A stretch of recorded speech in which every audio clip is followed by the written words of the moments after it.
Good morning, everybody. Welcome in to The Point. Are we doing well? I am Noah Warren, and it's been a minute, but I took a little break this week from the podcast, a little reset.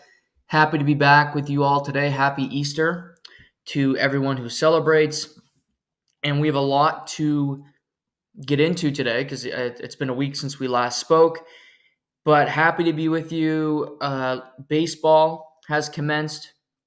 We have about a little under 3 weeks left in the NHL regular season before we get to the playoffs. Same thing. I think the NBA season ends 2 weeks today. So we'll have play-in games in a couple weeks for the NBA as they get down to the wire. Every team has about 8 to 9 games left on the respective seasons. So we are in the home stretch. There's still some races to talk about. I want to get into the UFC today as well if we have time, because there's been some interesting stuff going on there. We have UFC 300 in 13 days, so that will be a huge event. The Masters is under 2 weeks away. So we got some big sporting events on the horizon. We also have the NCAA tournament that has been entertaining. The women's side, particularly games tomorrow night, should be phenomenal. But baseball's back. Baseball has returned. We are technically 3 days into the new season, minus the Dodgers and the Padres who open in Korea. But every team is underway. There's already overreactions and panic. The Los Angeles Angels are 0-2. They're in Baltimore playing the Orioles, who you could argue are the best team in the American League. They're that good. And they held a team meeting after their loss yesterday, their second game of the season. Seems a bit abrupt, seems a bit panic mode-esque, but that's what they decide to do. They hold a team meeting to address things. So the Angels, who lost Ohtani and are going nowhere and have a 33-year-old Mike Trout who's on the decline, they can have a players' meeting all they want. It's not going to improve their team. They're not going to get a whole lot better. They are who they are, and that's just the way it goes. But there's new faces in new places. The New York Yankees have started the season 3-0, winning 3 straight games in Houston. It's impressive for a variety of reasons for me. The Houston Astros have been the gold standard. They've been to 7 straight American League Championship Series, which is a hell of a run, a really impressive record. I'm not ruling them out because I think Houston's a good team. But Juan Soto's batting close to 600 over his first 3 games. He's got a triple. He's got a couple doubles. He had the go-ahead home run last night off Brian Abreu in the 7th inning. Oswaldo Cabrera's had a hell of a start to the season. Marcus Stroman looks solid in his first outing as a New York Yankee. So the Yankees are off to a good start. The Dodgers lose their first game of the season last night in extra innings to the St. Louis Cardinals. They will meet tonight in the series finale on Sunday Night Baseball. But Mookie Betts has 4 homers in 4 games. Red Sox had to trade him. Couldn't pay him. They'll regret that decision till their days are done. I mean, letting him go. He's one of the best players in baseball, period. Whether he's playing right field, center field, shortstop, DH, I don't care. The guy is phenomenal. I'm going to get into some predictions today. Get into some thoughts on the season. I'll quickly touch on the Blue Jays. 1-2. Great opening day. Vladdy homers, 450 feet, whatever it was. Springer's got 2 homers in 3 games. Bo's been very quiet. Starting pitching has been iffy. Kikuchi wasn't very good yesterday, just couldn't get outs, didn't have closing pitches.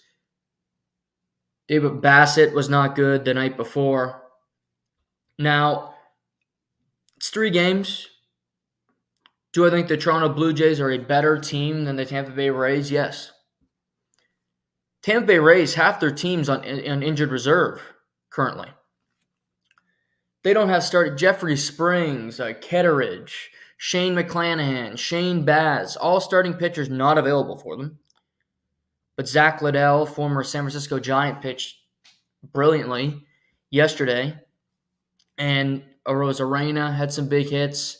Caballero, their new shortstop, I like him a lot. He's a talented player. I think he's going to be in the big leagues for a long time. The replacement for the now tarnished Wander Franco. But the Blue Jays are a work in progress.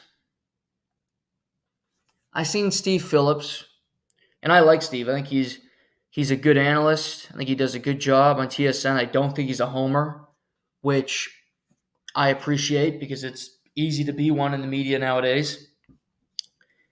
He said he sees the Blue Jays as an 83 to 84 win team. I think they're better than that, personally. I do think the Blue Jays should be a playoff team. Although you go through the exercise, it is difficult because only one team can win the division. And you see Baltimore staring at you in the face. And while I think Baltimore has superior bats to the Blue Jays, I think the Blue Jays pitching is better. Brass tacks, the Orioles, yes, Corbin Burns is a great ad, but they don't have Bautista, who is a all-star closer. They lost Dean Kramer. John Means is on the IL. They don't have the depth. I mean, Gosman, Barrios, these pitchers have been to all-star games, have been in the biggest moments. But the Orioles are tough. We just talked about the Yankees being 3-0. And Garrett Cole's out 60 days minimum. He was put on the injured list before the start of the season. And if the Yankees are winning, it becomes less of a story because it's not top of mind. It's not on the front burner, so to speak. But he's almost an instant win every time he steps in the box. He's a Blue Jay killer. I mean, he's a rest of the league killer as well. And eventually that catches up with you. I believe the Blue Jays play the Yankees 6 times over the next 2 weeks. So they get to know each other quite well. And it doesn't seem to matter the iteration of the Blue Jays. They struggle to play down in Tampa Bay at the Trop. They don't score runs down there. They never win a series in Tampa Bay. But for most of these teams, minus the Angels, the Rockies, I'm trying to think of the really bad teams, Red Sox, lesser extent, but still, they know they're not going anywhere before the season starts. They know they're done. Oakland. For Toronto, it's about staying in the fight, trying to stay above 500, winning the series that you should win. They have a game this afternoon. You got to hope for the split. Then you go play the Astros, who are leaking confidence right now. But that's got to be the game plan, is just kind of battle through. Because for the Blue Jays, looking ahead here, they got the Astros for 3, at the Bronx for 3. Then they get their home schedule. They play Seattle, which isn't easy. The Rockies, there's your series. You got to whoop. Yankees again, at the Padres, at Kansas City for 4, home to the Dodgers, Royals again, Nationals. So you got some easy teams in the first month of the season. I do think the Royals are better than they have been in past seasons, but you still got to take advantage of those matchups.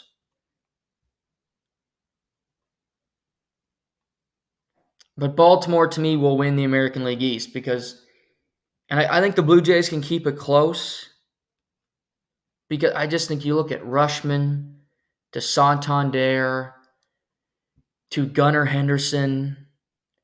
They have Jackson Holiday, who's playing in AAA, who probably could have made the team. They have so many ways that they can beat you. They have the confidence after making the playoffs last year. Brandon Hyde's a really good manager, in my opinion. So I like Baltimore to win. I'll reveal the wildcard teams in a bit here, but I'm just going to go through the exercise with you guys. American League West.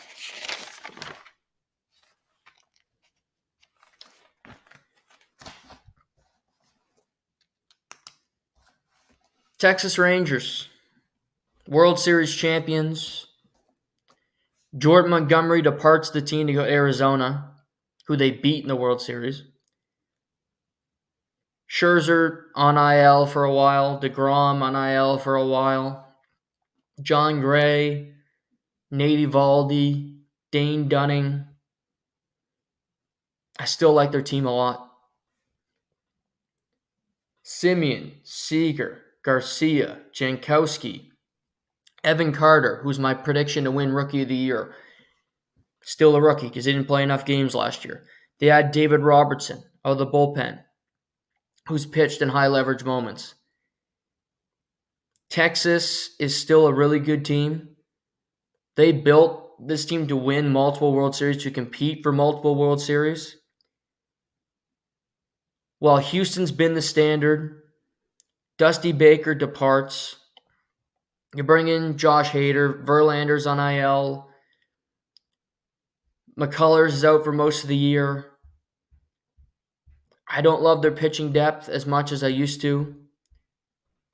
Well, I still think they're in the mix, so I still think they're a good team. I think that Texas will win the AL West. But Seattle's a very good team as well. Seattle's no slouch. You look at their rotation, Logan Gilbert, Bryce Miller, Luis Castillo, who seems to always be in the Cy Young conversation, Julio Rodriguez, who is one of the biggest talents in baseball. Jorge Polanco comes over from the Minnesota Twins. I like him. Cal Riley, J.P. Crawford. They lose Teoscar Hernandez to the Dodgers. But they still have a team. They still can compete. They pissed off. They missed out on the playoffs last year, so you're trying to get back. Oakland, I'm not even going to talk about them for too long because I don't want to bore you.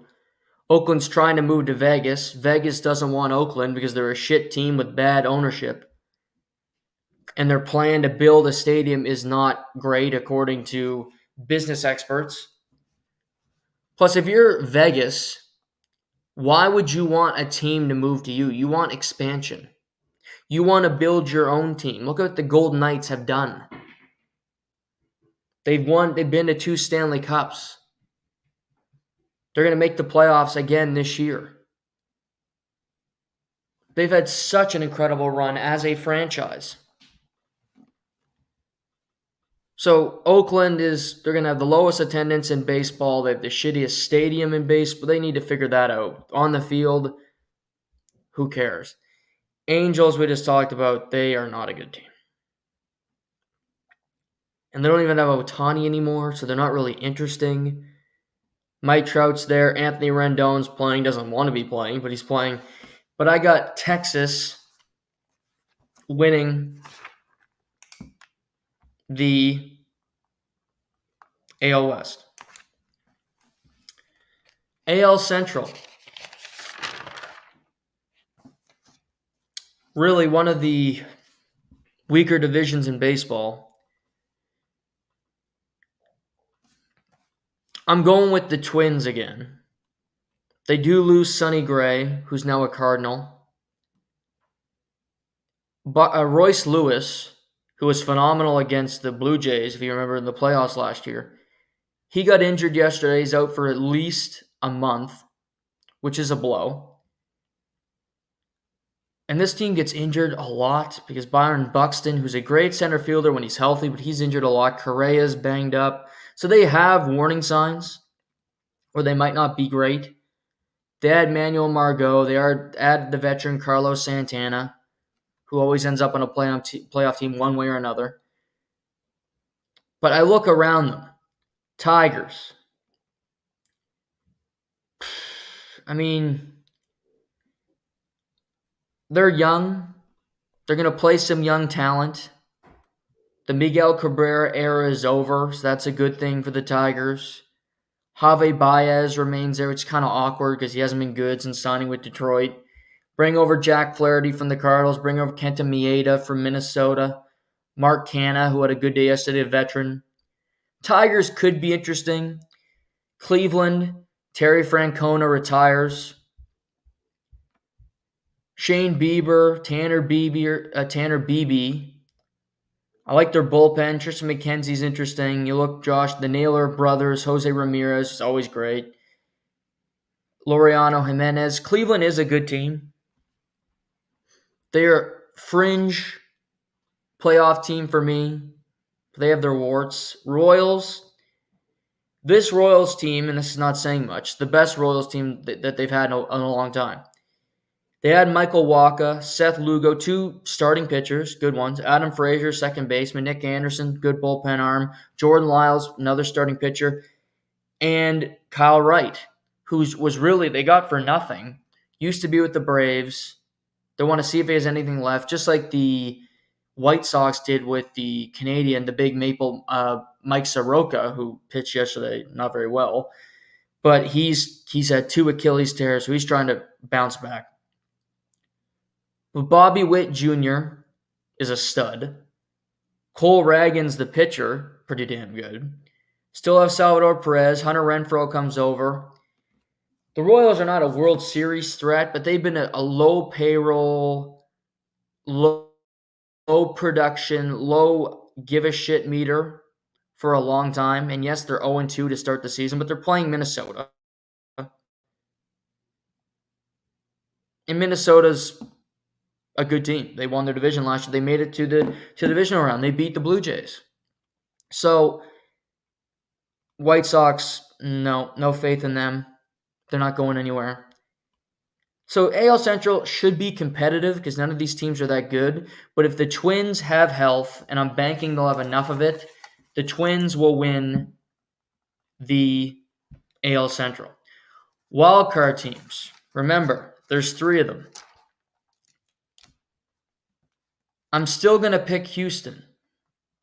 Houston's 0-3, but there's a 162-game season. They just find a way. It might take them all year. They might be a slow starting team. They barely got in last year. It took them till I think the second last day of the season to clinch.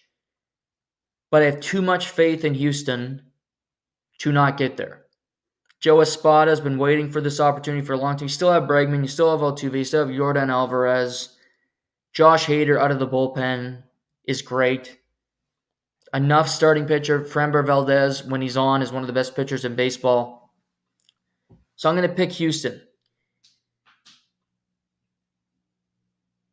I am picking the Blue Jays as another wild card team.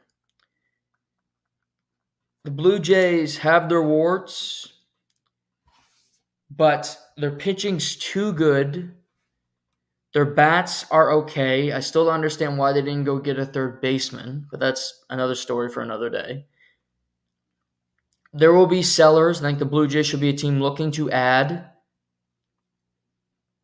But they're going to be in that wild card position again. I don't see them winning the division. That's a dangerous position because you have to win those games, and they haven't won any of the wild card games so far in the Shapiro-Atkins era. And they need Vladdy to be better. We know that. I don't know what Alek Manoah is going to be. Does he pitch for the Blue Jays again? I don't think it's a lock by any means. I don't think he should just be given the opportunity just because he was a great pitcher way back when. That's not how the world works. Springer, promising start to the season. I like Kevin Biggio. He should be playing every day, if you ask me. Takes walks, smart at bats. But I think the Blue Jays are too good in the American League, and we just talked about the AL Central. There's some weak teams in there that the Blue Jays are just better than. I think the Blue Jays are better than the Rays. I think the Blue Jays are better than the New York Yankees. It's going to take some time, but again, I get it. Yankees look great right now. My final wild card team, and it's tricky because you look at the AL West, you got to play each other all the time, and that's a gauntlet. And you look at the AL East, and you have to play each other. But you got to beat up on the Red Sox. You got to find a way to beat the Rays. If you're Seattle, you get to play the Angels and you get to play the Athletics, which is a benefit because both teams stink. And when you're playing there, you likely have a home game because nobody shows up. I'm going to take the Mariners as my final wild card team. So that means for the second straight season, I have the New York Yankees missing the playoffs.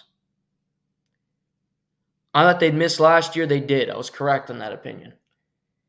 I thought they'd fire their manager and their general manager, but I was wrong about that. They're back. Aaron Boone. Soto's a great player. One of the best in the game, no doubt about it. Here's the thing, though. He's a Scott Boras client, and he's playing for himself, and he's playing for his next contract. And you got some egos in there with Judge and Stanton and Soto. If the team starts to lose, I think you could have some friction. If starting pitching health is not there, that's problematic. I just think Seattle, I watched their game against the Red Sox last night. That was on late, but nobody watched that one. Free preview of MLB 9 innings. So taking advantage of it while I can. Don't mind if I do. But they win in extras. Walk off, Julio Rodriguez. I like their pitching. That's what makes me lean Seattle. Logan Gilbert, 7 innings, 1 earned, 8 Ks last night. That's like their third best pitcher. The dude's a stud. I don't know what the hell they're doing putting Trent Thornton in the game late, but I don't like that at all. But they have pieces that I like. And you look, Bryce Miller, George Kirby, Gilbert, Castillo, Stanek out of the bullpen, Wu, Cal Riley, Mitch Garver, J.P. Crawford, Jorge Polanco, Riley, Josh Rojas, young player, Haniger, J-Rod.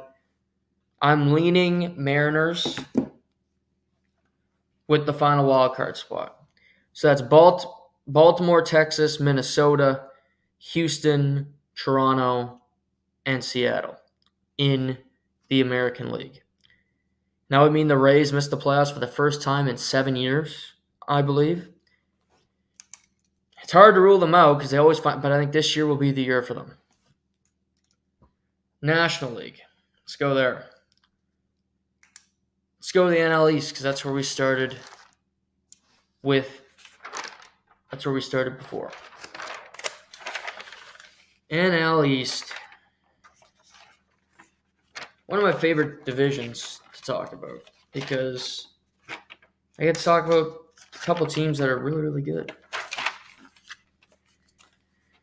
Start with the Atlanta Braves. I like the Braves again. They've been disappointing in the playoffs the last 2 years, losing to Philadelphia, who we'll talk about in a minute. But they're really good again. And everybody, the Dodgers are win the World Series or bust. And yes, that's true. Ohtani, Yamamoto, we'll talk about them. But the Braves are in the exact same position. They bring in Chris Sale, seeing if he has anything left. Jared Kelenic comes over from the Mariners. Good player. Acuna, the reigning National League MVP. Matt Olson. Ozuna, Austin Riley, Marcel Harris II, Ozzie Albies, who hit 30 homers last year, 100 RBIs, Murphy, Travis d'Arnaud, Spencer Strider, Max Fried, both of them could win the Cy Young. Charlie Morton. This roster's loaded with talent. And they are, to me, better than the Dodgers. They're healthier than the Dodgers. Sure, there's no Shohei Ohtani. There's no betting scandal on this team. But they've been more consistent than the Dodgers the last number of years. They've won a World Series without having Joe Biden, rule over it, and a pandemic in front of nobody playing games. So they've actually won a World Series when there's fans in the stand. So they're still in it. Matt Olson, prime. Acuna in his prime. Austin Riley, prime. Marcel Harris in his prime. Ozzie Albies in his prime. Alex Anthopoulos, one of the best executives in baseball, running the ship. Braves are in it. I have the Braves winning this division, by the way. Philadelphia, playoff team. They are always in it. Very similar team to last year. Bryce Harper, Trey Turner, Schwarber, Brandon Marsh, Castellanos, Alec Baum, Bryson Stott, JT Realmuto. That's basically their every starter they have, every bat. Zach Wheeler, who was great in his first start. Aaron Nola, Taijuan Walker, Strom, Ranger Suarez. They're bringing back a similar crew. Last 2 years, Phillies were in the World Series. They lost in the divisional round last year to the Diamondbacks in a surprising upset. So they feel they can do it again. Zach Wheeler got a new extension. He's one of the best pitchers in baseball. Bryce Harper, now a full-time first baseman, still extremely productive. Trey Turner needs to have a hotter start to the season. But the Phillies are a good team. They have depth. They can compete with Atlanta. They've dominated them in the playoffs, as I've just mentioned. So I have the Phillies as a wild card team in the National League. The Mets. Mets are 0-2 to start the season, and they're playing Milwaukee, who aren't exactly great, who we'll talk about in a minute. Sia Scherzer, Sia Verlander. I mean, they bring in Harrison Bader, who comes over from the Yankees. Sign Sean Manaea, decent starter coming off an injury. Take a chance on Luis Severino, who Yankees fans know well because Luis Severino was quite dreadful as a member of the New York Yankees, if we're being honest here. He was terrible. Yesterday, he went 5 innings, gave up 12 hits, 6 earned, 6K, and 1 homer. It's not a good start. If you're new to baseball, that's not very good. Sign Jorge Lopez. Bring over Jake Diekman. They do get Edwin Diaz back. Pete Alonso competing for a new contract last year of his deal. They got it. They're okay. Are they a playoff team? No. Are they going to win a World Series in the window, which I think Steve Cohen said in my first 6 years as an owner? Are they going to win a World Series? No, because I think this is year 5. This is a rebuilding year. They're trying not to spend as much money. Complete failure last year. They missed the playoffs. They're going to miss the playoffs again. Not good. Washington Nationals will be one of the worst teams in baseball. Again. Low payroll.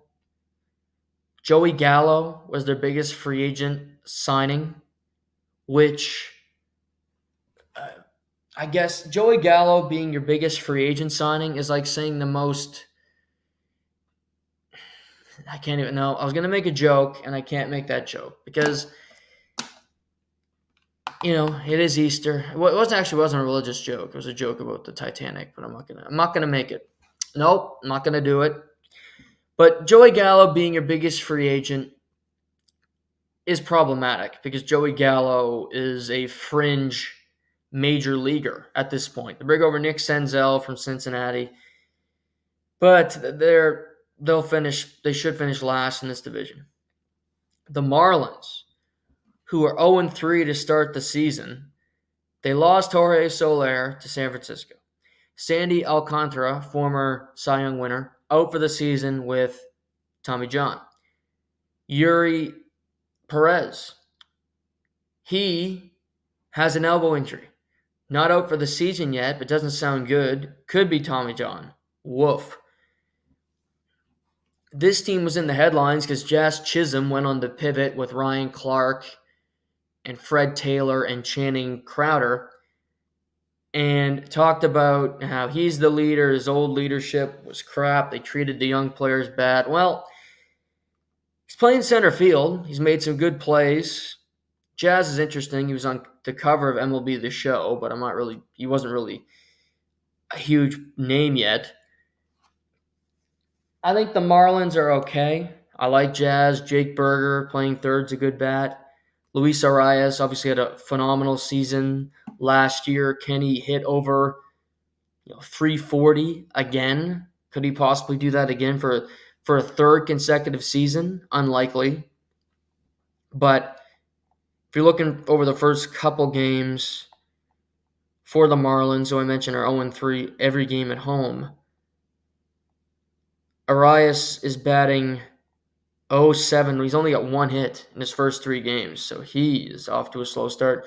Josh Bell, Adolis Garcia, their pitching not as good as it was last year. The Marlins were a surprise playoff team. They're a low payroll team. They need a lot of things to go well for them to be in the mix. They'll be interesting. They'll be more competitive. They've had a bad start, but I don't see them making the playoffs again. I don't see them being a wild card team in back-to-back seasons. So in the NL East, I have the Braves winning the division, Phillies making the playoffs. NL West. We talked about this division a bit because we talked Dodgers last week before their start in Korea. But they're fun. As I mentioned, they're on Sunday Night Baseball tonight, so if you want to get them, look at them firsthand, and they're not playing at 11 p.m., you can do it. It's an 8 o'clock first pitch. Ohtani, Yamamoto, who was not good in his first start. Last night he goes 5 innings, 5 Ks, 2 hits, no earned runs. Solid start. He also had a break in there because there was some rain. They lose their first game. Mookie Betts, 3 for 4 with a homer. He's been phenomenal. Freddie Freeman went 3 for 5 last night. Not bad. Ohtani, couple walks. He's batting .273 early on. Will Smith, who just gave a 10-year contract to Teoscar Hernandez, has been hitting dingers. So they're a good team, certainly, and they'll be dangerous. I do think the Dodgers will win the division despite the fact that I think there's a good team in this division with them. But the Dodgers, just with Glasnow, Yamamoto, Teoscar, Mookie, Freeman, Gavin Lux, Chris Taylor, Jason Hayward, Will Smith, when Walker Buehler comes back, they're a good team. And they'll remain a good team for the whole season. I do have them making the playoffs. I have the Diamondbacks making the playoffs in back-to-back seasons. Diamondbacks lost to the Rockies last night, who are not good, but it happens. They bring over Eduardo Rodriguez, formerly of the Red Sox and the Detroit Tigers. Jock Peterson, who's been on some good teams, comes over to Arizona. Eugenio Suarez, Cincinnati Reds, third baseman, home run hitter, power hitter. He comes over. Randall Grichuk also becomes an Arizona Diamondback. They keep Lourdes Gurriel Jr., who's red hot to start the year. Zach Gallen, Merrill Kelly, either guy could be in the race for a Cy Young. Brandon Pfaff, Corbin Carroll was Rookie of the Year in the National League. I think he's going to have a great season. Alec Thomas, I like a lot. Ketel Marte, Gabby Marino, Christian Walker. Good team. Depth. And yes, they lose last night. They played the Yankees this week, which is interesting. Coming up, they got Yankees for 3, Braves for 3. So some tough games upcoming for the Diamondbacks. But Corbin Carroll's batting 300 start the season. I like him. Gurriel, Gabby Moreno, Eugenio Suarez. This team has options. Their starting pitching could be better. I think they'll look to add if they're in that position. But I have the Diamondbacks getting back to the playoffs in back-to-back seasons.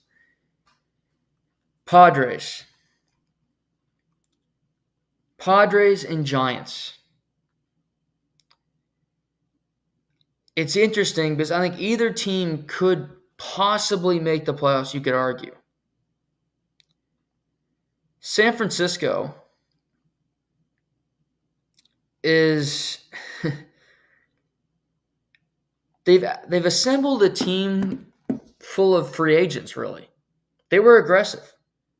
Jordan Hicks, who was a reliever for the Toronto Blue Jays, is a starting pitcher with San Francisco. We went 5 innings yesterday. Scoreless, by the way. And you look at their lineup. Lee imports. Soler comes over from the Marlins.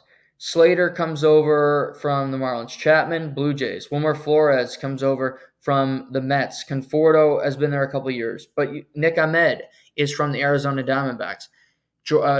Blake Snell is coming to come over from San Diego. So they have a team full of guys. Robbie Ray is a starting pitcher. He comes over from Seattle. So you can keep going here. They were aggressive in free agency.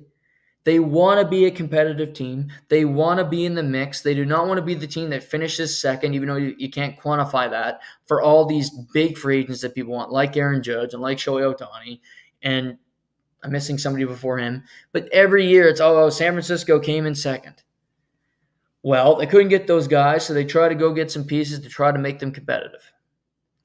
And it's early, and I don't think their team's great. I think it's okay. Just like the Padres, who have Machado, and Kim's a good player, and Bogarts, and Fernando Tatis Jr. III, and Jake Cronenworth. But they lose Hader, and they lose Snell, and they lose Clevenger, and they lose Soto. They had Dylan Cease, who had made his first start yesterday, which was Both these teams, I think, will be competitive to an extent. They'll be better than the Rockies, but I don't have them making the playoffs. So I have the Braves, Dodgers winning their respective divisions. And then I have the D-backs and the Phillies making the playoffs in the National League. Let's get to the Central.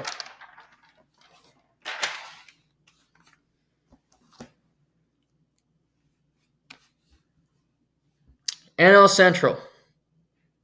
Last year's champion was the Milwaukee Brewers. Well, they lost their manager, and they lost their manager to the Chicago Cubs. Craig Counsell goes home. Their bench coach for the last 13 years becomes their manager, Tom Murphy. But Counsell, now hated in Milwaukee, takes his hometown job in Chicago. Can't blame him. Good for him. Gets a raise.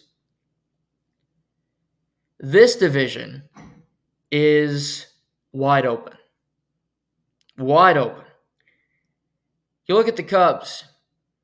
They bring back Cody Bellinger on a prove-it deal, looking for a bigger one. Kyle Hendricks, Jordan Wicks, Jameson Talon, Shota Imanga is coming over from Japan. Justin Steele, who was their opening day guy, he's already on the 15-day IL. Suzuki, Kyle Busch, Dansby Swanson, Christopher Morel, Ian Happ, Patrick Wisdom. It's very similar to last year's team that didn't make the playoffs. Got close. Marcus Stroman has departed. They lose a few guys that were on that team. But the Cubs were competitive last year. I think the Cubs will be competitive this year, despite the fact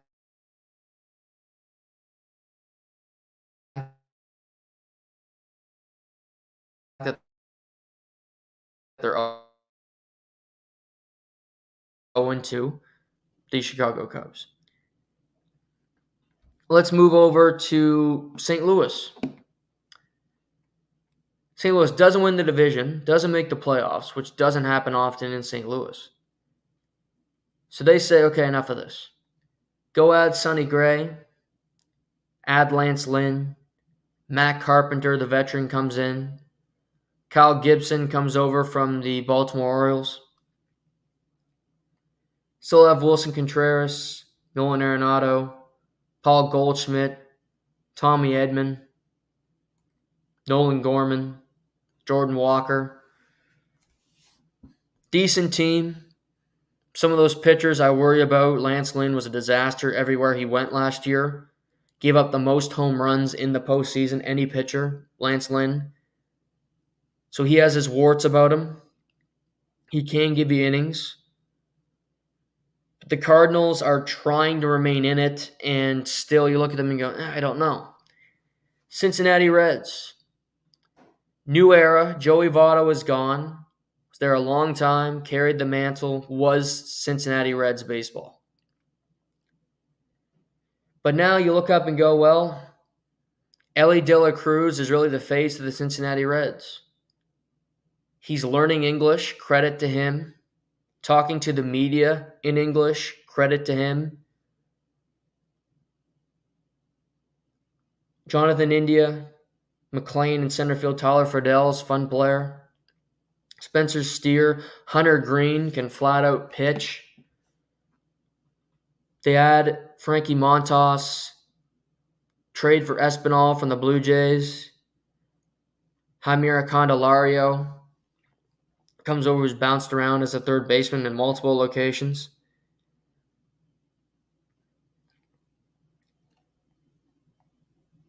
They are fascinating because they have some talent. But you go, is there enough? Is it enough to sustain over the course of a full season? Can Hunter Green be consistent? Don't know. Milwaukee. You lose your manager. You lose some of your key players. You let them go. Josh Hader departs. They traded him to San Diego. They were starting to sell last. They lose Devin Williams to a back injury, who's their closer. Rhys Hoskins comes in. He's already made a big impact. I believe he had 4 RBIs yesterday. He had a moment where he slid into second baseman.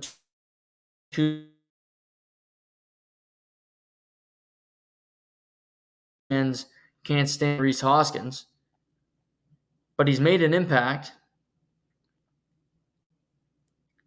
You look him over his first 2 games. He's batting .429, 3 hits, 4 RBIs, 1 homer yesterday.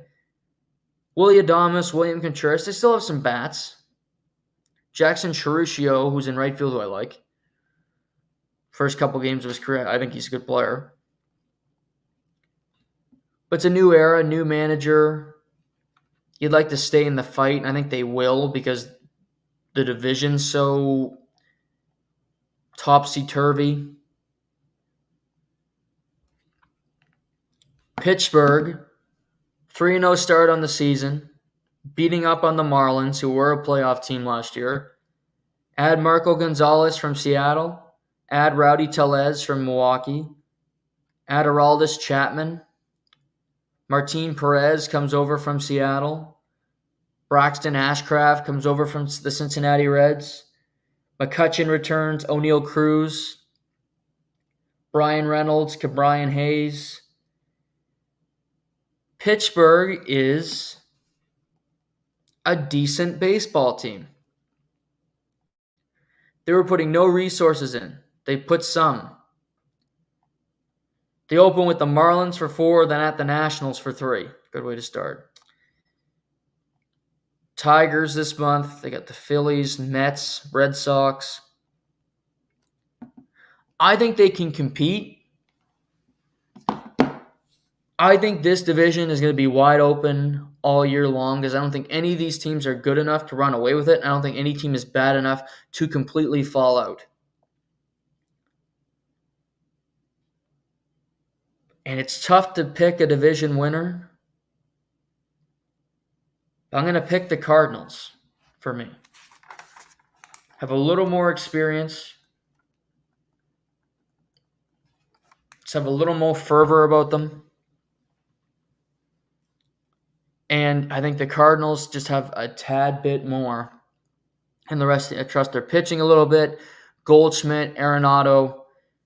I think the Cardinals, St. Louis gets back to the playoffs. They win the National League Central. Now, who gets the final wild card spot? As I mentioned, I don't think the Marlins will get back. They don't have a good enough team.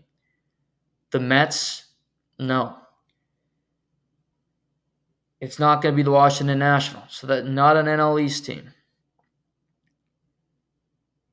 NL West, I have two teams in. The Giants are solid. They will compete.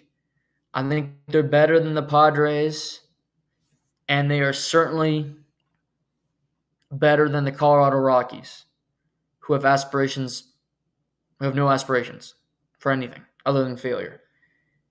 And then we just went through the NL Central.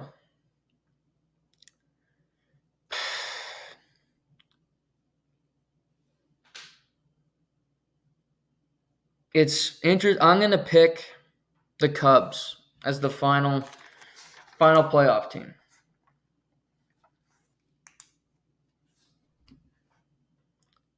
I don't feel great about it. I think the final wildcard team in the National League, I don't know how good that team's going to be.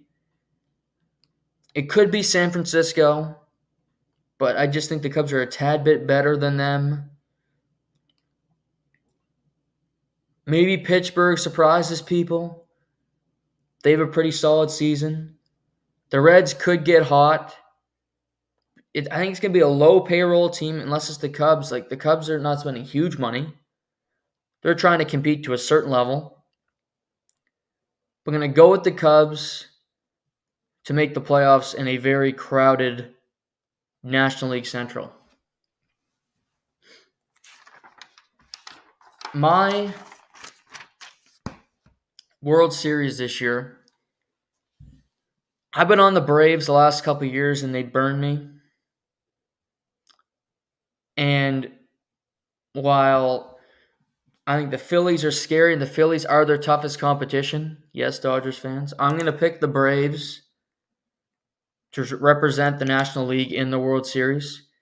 I've said this before, but the Dodgers are setting up for years. This is not their year. They need more health. Ohtani's scandal to be over, unless he's suspended.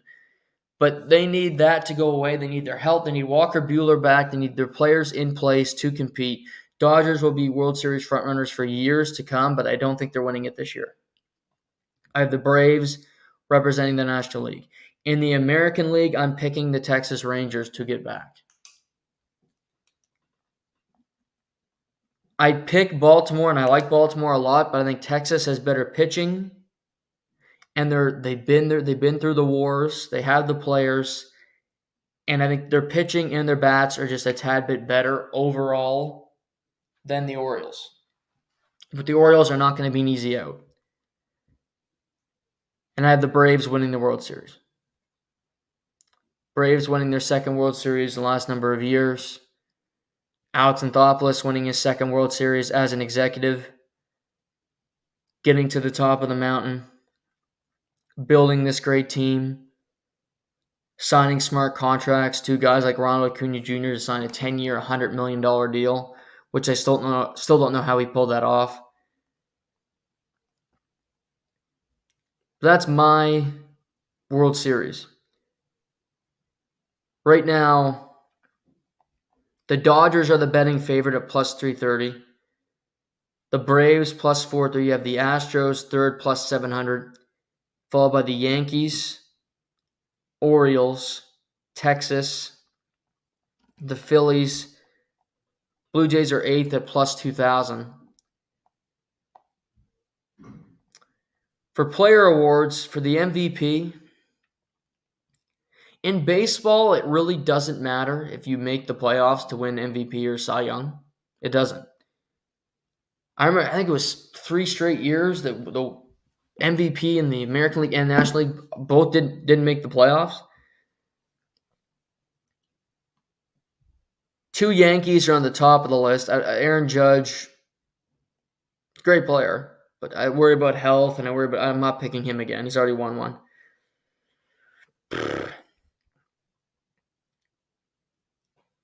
Juan Soto has the best betting odds at plus 440, which isn't a bad bet. Playing for a contract, looking for a huge deal, motivated.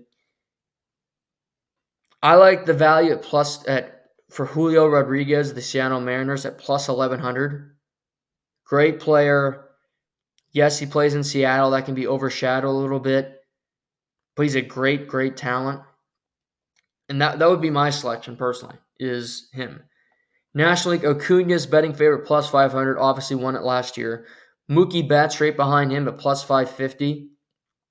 Mookie's phenomenal. The Dodgers are going to be a good team. They're going to have all eyes on them. Fernando Tatis Jr. has better odds than Freeman and Ohtani, which I personally don't get unless he's on HGH again. Maybe that's something I don't know, but I don't think Tatis Jr. is winning an MVP. Matt Olson, Corbin Carroll, if you can get him right now at plus 1,800 to finish inside the top 5 of MVP voting, I'd hammer that. I love Corbin Carroll. I like the Diamondbacks. I think they get back to the playoffs. Trey Turner, sneaky one, plus 2,200. Good player. Cy Young, Corbin Burns, the betting favorite, now Baltimore Oriole, plus 650. Was really good in his debut. Pablo Lopez, Minnesota Twins, plus 800.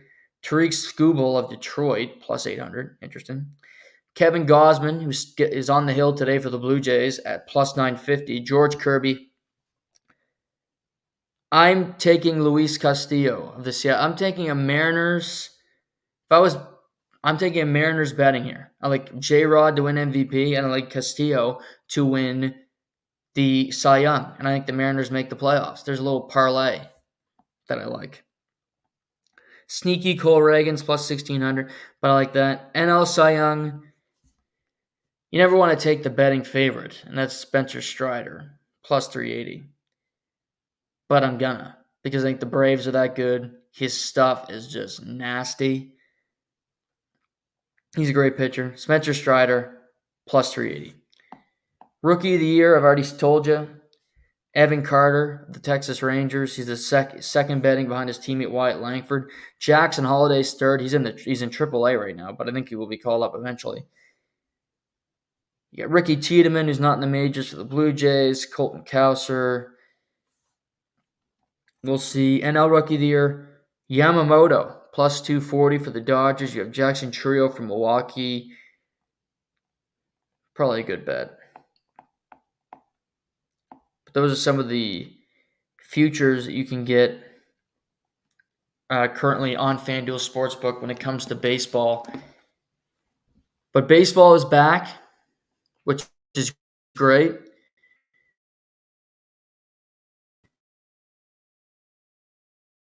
Saturday's Rays, I mentioned Kevin Gausman on the mound for the Blue Jays. Yankees Astros, Game 4. Cubs Rangers. Cardinals Dodgers. Sunday Night Baseball. So good day to watch some baseball here on Easter Sunday. Let's move to the ice. Talk some National Hockey League here. Here's what I want to chat about to start. This President's Trophy curse. I believe in the last 20 years, only 2 teams that have won the President's Trophy have won the Stanley Cup, which is interesting. Boston was out in the first round last year. Washington multiple times were out early after winning the President's Trophy during their runs. Chicago, I think, is the last team to win the President's Trophy, and that was in 2015 to win the Stanley Cup. So it's been a minute, almost 10 years. Here's the thing, though. If your rationale is, we can't finish first because we're going to win the President's Trophy and there's a jinx, you've already lost. I don't believe in curses. I don't believe in jinxes. I don't believe in everything happens for a reason. I think that's all stupid. That logic is so beta. It's so afraid. It's that's not the way you approach sports. I don't think teams are, but I've heard that argument. We don't want this. We don't want that spot. If that's your rationalization for your team failing and not being better than the other teams, maybe watch the game a little harder and come up with something else. Now, it depends on who wins the President's Trophy. The New York Rangers are likely going to win it because they have games in hand. They're currently the leader. And I looked at their schedule last night. I was watching the NCAA tournament. UConn was just crushing people, and Alabama Clemson was interesting. In the second half, I had some time. So the Rangers currently have 104 points, and they have 8 games to play. Dallas is right with them with 103, but Dallas has played one more game. This is the Rangers' remaining schedule. Penguins, non-playoff team. Devils, non-playoff team. Red Wings, non-playoff team. Montreal, non-playoff team. Islanders, non-playoff team. Flyers, fringe. Islanders, non-playoff team. Senators, non-playoff team. They have one team remaining on their schedule in the last 8 games that is in the playoffs. How many of those games do they lose? Probably not that many. That's as easy a schedule to finish a season as you're going to have. And that's not anything against them. That's just their schedule. Devils giving up. Red Wings stink. Penguins stink. Montreal stinks. Islanders, Flyers, trouble. Senators stink again. So, I thought the Rangers would miss the playoffs. I'm completely wrong because they're going to win the President's Trophy. They're going to have the best regular season in the league. Artemi Panarin has been phenomenal. Phenomenal. He's still not my favorite player. Never will be. I think he's got more holes than he has positives in his game. And I don't know how far this team's going to go.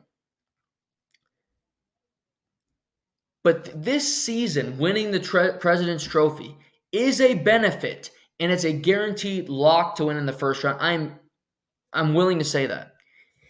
If the Rangers play the Flyers, or they play the Capitals, who are now third in the Metro despite losing to the Boston Bruins last night, you play one of those teams, or Detroit can figure it out, but Detroit, they have an opposite schedule.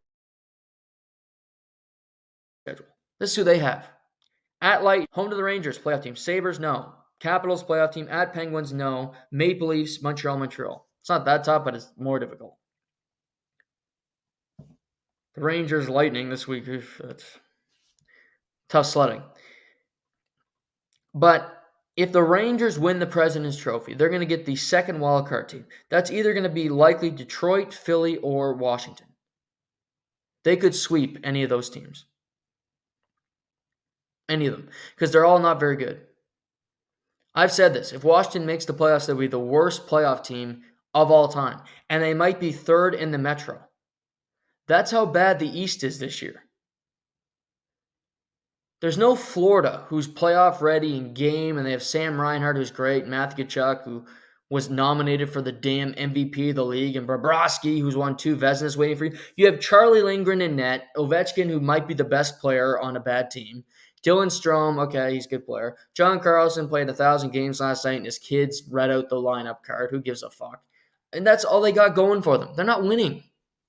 That's a benefit. You get an easy first round, and you get to wait for Carolina to beat up on whoever else.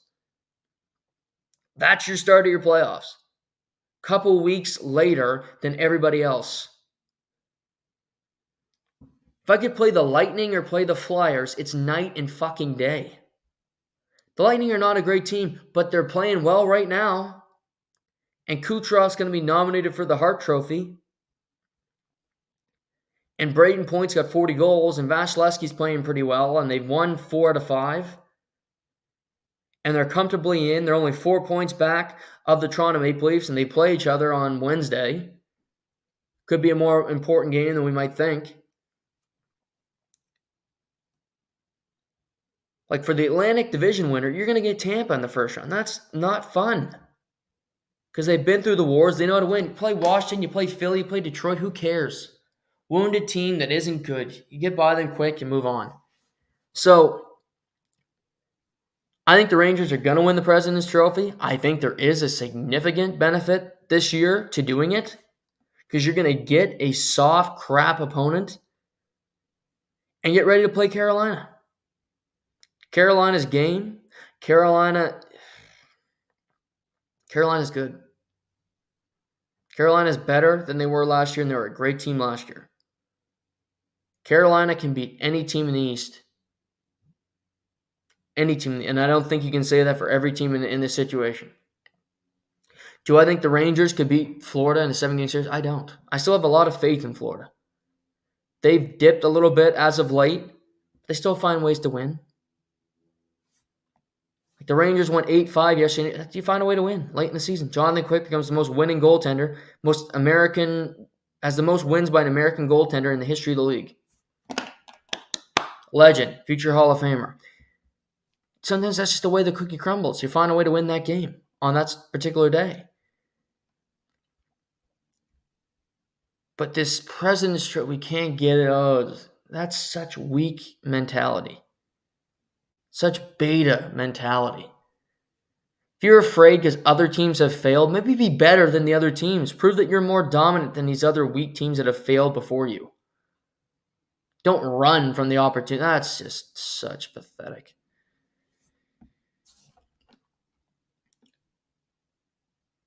Atlantic Division.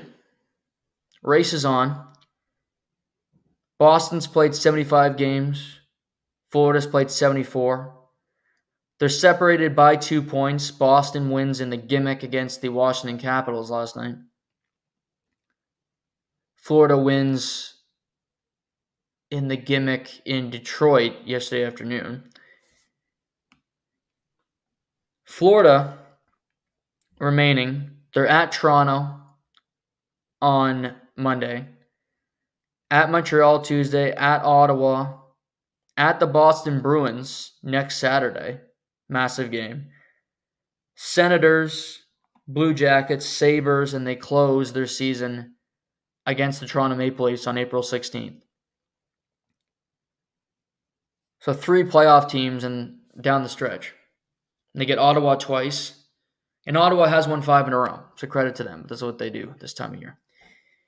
Play spoiler to themselves.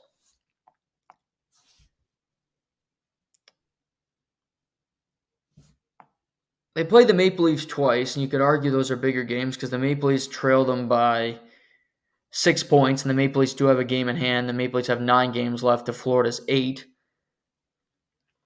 So there's still some intrigue there. But I think it'll be Boston or Florida that wins, and the second seed will likely play Toronto in the opening round of the Stanley Cup playoffs. Boston, on the other hand, I mentioned only has 7 games left. At Nashville on Tuesday. At Carolina. Panthers. Carolina again. At Penguins. At Capitals. Home to the Senators.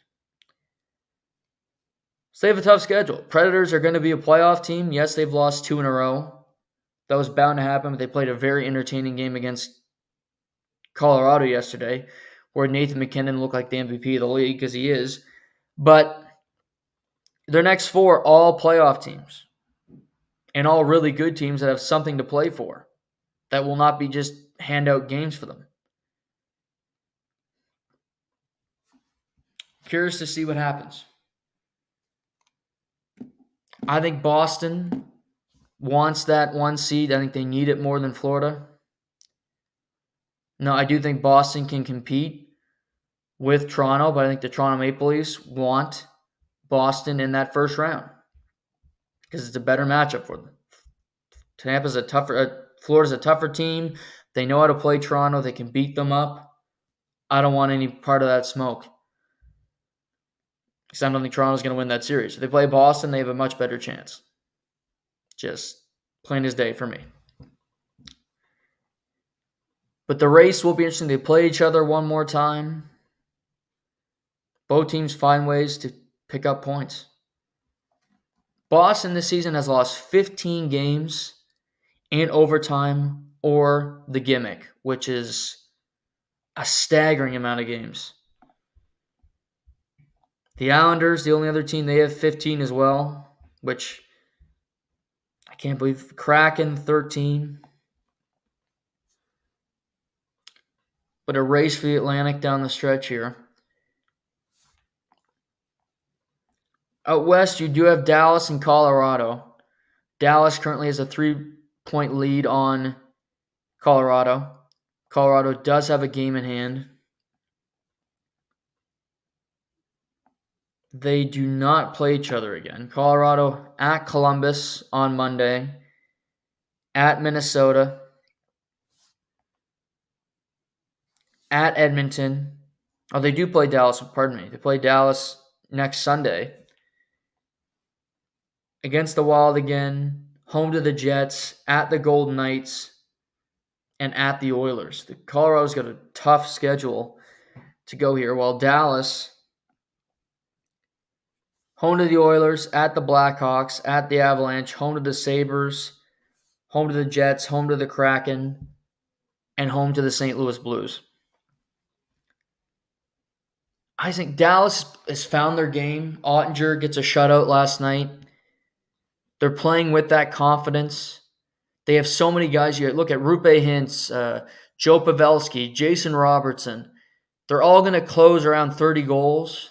They all just contribute. They have really good guys on the back end. They're a scary good team. They will likely finish top of the Western Conference when it comes to points, although Vancouver's still in that mix. But they obviously haven't had Demko in a while, and that hurts them. Well, Edmonton is right on their heels. Edmonton's only 4 back of Vancouver with a game in hand. LA, now in the final wild card spot. Nashville's still ahead of them. They're behind the Golden Knights by 3 points. Golden Knights pick up 2 points yesterday. Minnesota pulls the goalie in overtime, trying to pick up 2 points. And when you do that and the other team scores on the empty net, you don't get any points of the game. So Golden Knights get the huge advantage there.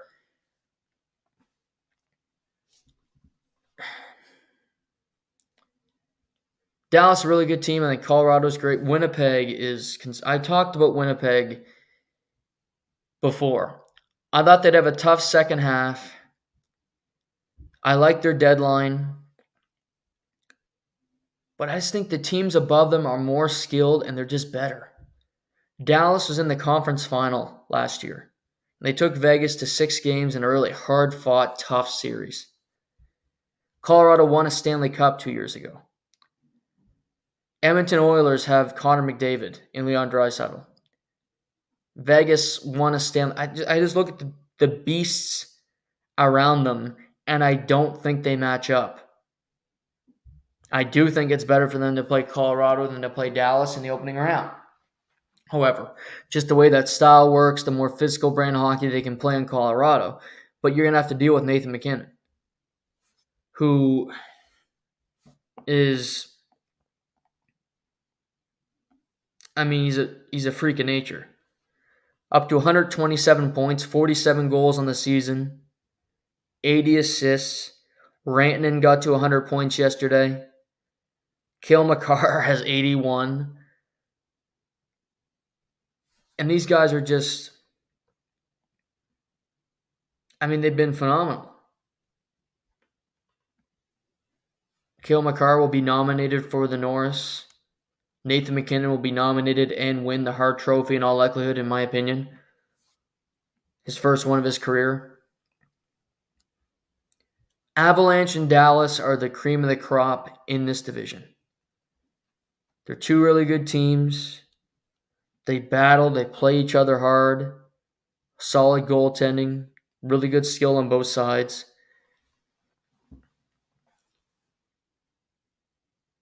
Now, Oilers Golden Knights in round 1 would be great theater. And Vegas has picked up some wins as of late. They've had injuries, they've been inconsistent. But if they can get Adin Hill back, and if Hurdle is eligible and Mark Stone is ready to play, That's a hell of an opening round matchup. Vegas will still have to do at Los Angeles down the stretch because Vegas, they have a tough schedule then. Home to the Canucks, at the Coyotes, at the Canucks, at Oilers, Minnesota, home to Colorado, Blackhawks, Ducks. So the next couple weeks, tough games. Edmonton, at St. Louis tomorrow, at Dallas on Wednesday, home to Colorado Friday, at Flames, home to Vegas, Coyotes, Canucks, Sharks, Coyotes, at Avalanche.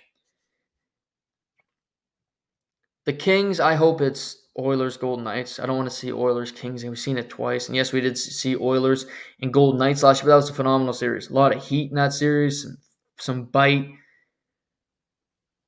Vancouver needs to hold on because if Demko's coming back and your first series back, you're playing a team like Vegas, I'd rather have LA. I'd rather have Nashville. I don't think that's an easy out, but I'd rather have Nashville than going down that path. But the Oilers are playing with swagger. They could potentially somehow win the Pacific after their horrible start. McDavid might still win the Art Ross. He's got 125 points. Kucherov with 126. McKinnon with 127. At this point, you have Panarin with 107. Pastrnak has 102. Rantanen's got 200. Austin Matthews reached 60 goals, only the 9th player in NHL history with multiple 60-goal seasons, so congratulations to him. Zach Hyman's got 52 for the Oilers. Incredible. McDavid now up to 96 assists on the season. He's going to get to 100. Pretty incredible in its own right. Georgiev leads the NHL in wins by goaltenders. So, a couple weeks left. It is a bit of a slog right now. You're just kind of waiting for the playoffs to start, get through this. There's not a whole lot of interesting races at this point. That's one thing that's kind of gloomy about this compared to last year. Only one game in the NHL today.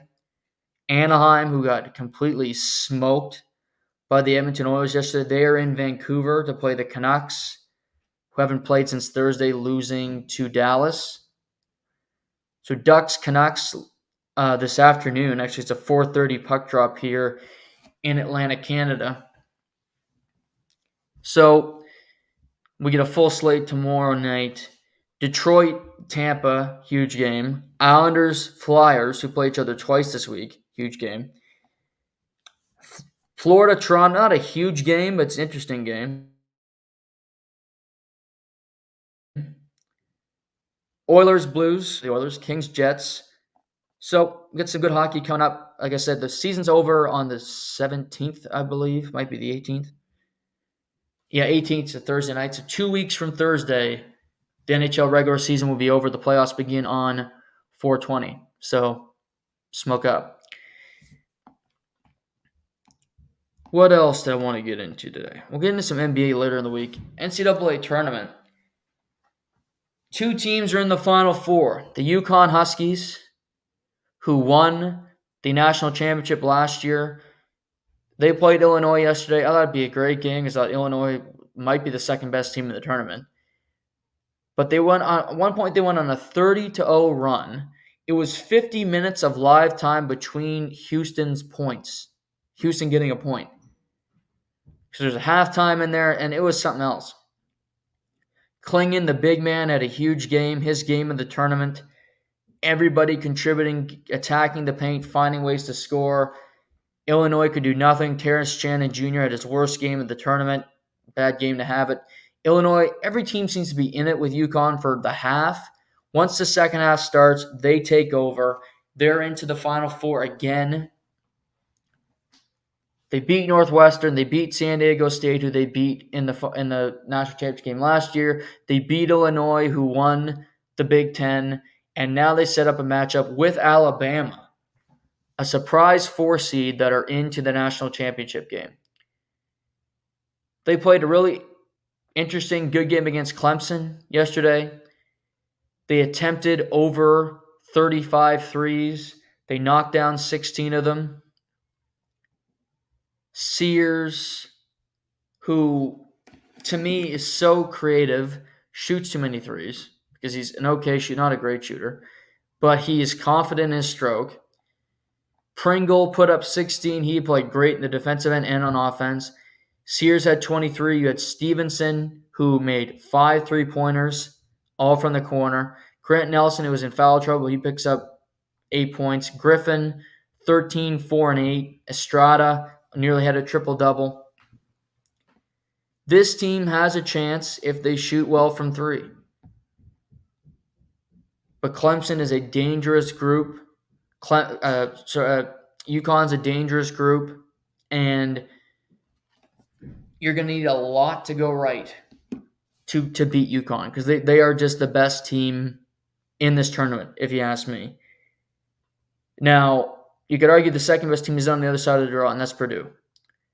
And Purdue plays Tennessee today, the 1 versus 2 matchup in the Midwest.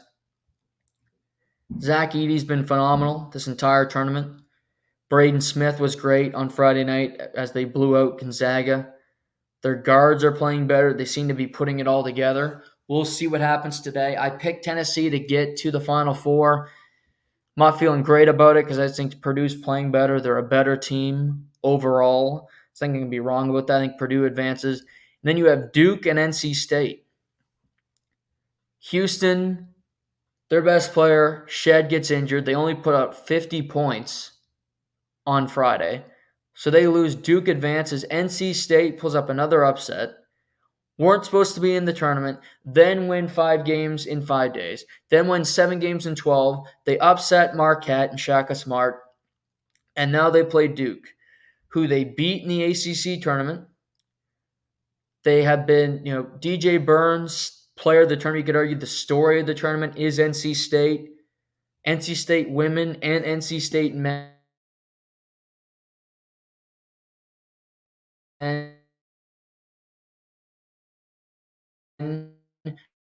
women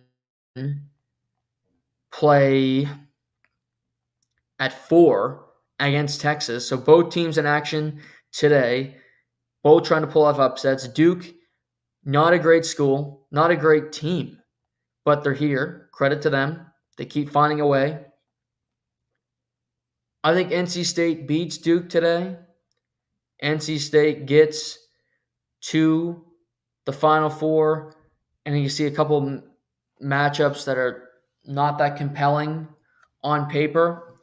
I think we're setting up for a UConn-Purdue national championship game, which will be a lot of fun, which will be a week from Monday, with 2 behemoths facing off.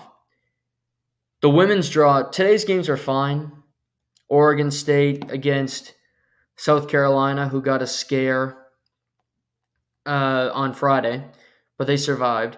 Then you have, as I mentioned, NC State playing the Longhorns, hook 'em. But it's tomorrow for the women's tournament that's really compelling. You get 2 matchups that everybody's compelled, and I think a lot of people are going to watch. LSU, reigning national champions, Angel Reese, Kim Mulkey, the head coach, who's in all kinds of scandals, calling out the Washington Post. They play Iowa with Caitlin Clark, a rematch of last year's national championship game. Let's see what happens. Iowa minus 1.5 right now, but the teams don't like each other. There's heat. LSU plays with a chip on their shoulder. They're cocky. They have bravado. Love it. And then you get UConn women with Paige Beckers, who was phenomenal again yesterday. They play USC with Juju Watkins, who's a freshman, but she's great. Already a star, established herself. You could argue the 4 best players in the tournament are all playing tomorrow in the Elite 8. So for women's basketball, I think it'll be a big night. I think ratings will be fantastic. Today's games are fine, but they do not have the intrigue of tomorrow. Tomorrow night will be the night for women's basketball, and that's a great stage for them. So kudos to the women's tournament, which you could argue has been better than the men. You can make a strong argument, quite frankly, that it's been better than the men. Where else do we want to go? Quickly to the UFC. UFC Atlantic City last night. It was a fine card. Some controversy. Verno Jandiroba beat Lupi Godinez. Very tight fight. I had Lupi winning the fight. They gave it to Jandiroba, who seems to always stay consistent with her rankings, staying in the top 5. That was a bit for me. Great moment. Nate the Train. He gets dominated early by Jamal Emmers because he just has that long reach, but gets in, starts dirty boxing, getting closer to him, starts landing massive uppercuts, lands one right on the chin, drops him. He gets back in the win column. He's won 4 of his last 5 fights at featherweight. He's interesting. He's a personality. What a character. Canadian, Kyle Nelson, fighting Bill Algeo. One of the most interesting fights on the entire card for me. Kyle Nelson, standing KO of Bill Algeo. Looked so crisp. Some nasty shots. And you could argue it could have went longer, but I think the referee made the appropriate stoppage. Bill was wobbly. 4 straight wins for Kyle. He looked like his U.S. career was going to be over. He was on the outs, was losing fights. His contract was running up, but he gets a win last June. Since then, he's been on a tear. Gets another big victory in front of a crowd. Good for Kyle Nelson. But then we get to the meat of the card, and this is where it gets a little dicey.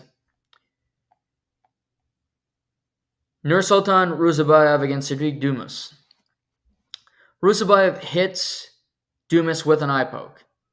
Referee doesn't see it, and Dumas is reaching for his eye, calling for time, but he doesn't get it. Ruzabayev continues to hammer him with shots, and he gets the KO in the first round.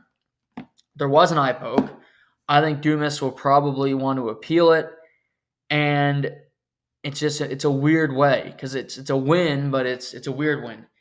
Then we move to Chris Weidman.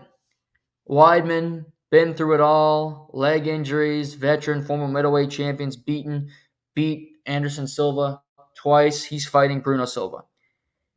Looked great in the first round. Pretty solid. I think he was up 2-0. Third round, right in the eye with a finger. The referee doesn't call time. Weidman hits Silva with a big shot, gets him on the ground, and it's ruled a KO. They go back. They look at it after the fact. It's now ruled a decision win for Chris Weidman midway through the third round, which is weird. I think he was winning the fight anyway. I think he was going to win the fight, but it's just a shitty way to look at it. But he looked crisp. It's his first win in a number of years. Bruno Silva's a tough fighter. Just, again, weird. Joaquin Buckley, maybe the biggest upset of the night, knocks out Vicente Luque. Huge win for him. Should get him into the rankings in the welterweight division. Nasty KO. Main event, Manaf Farrow skunks Erin Blanchfield.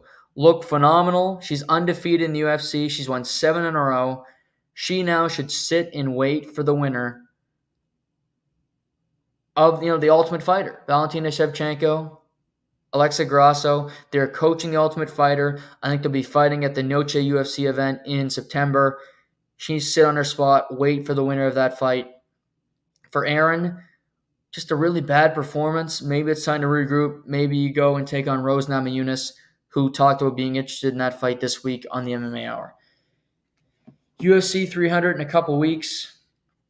UFC Saudi Arabia was announced. We might talk about that later in the week, but we'll save that for the time being. Hope you guys all have a great rest of your Easter. Enjoy the rest of your holidays. Until next time, I'm Noah Warren, and this is To The Point.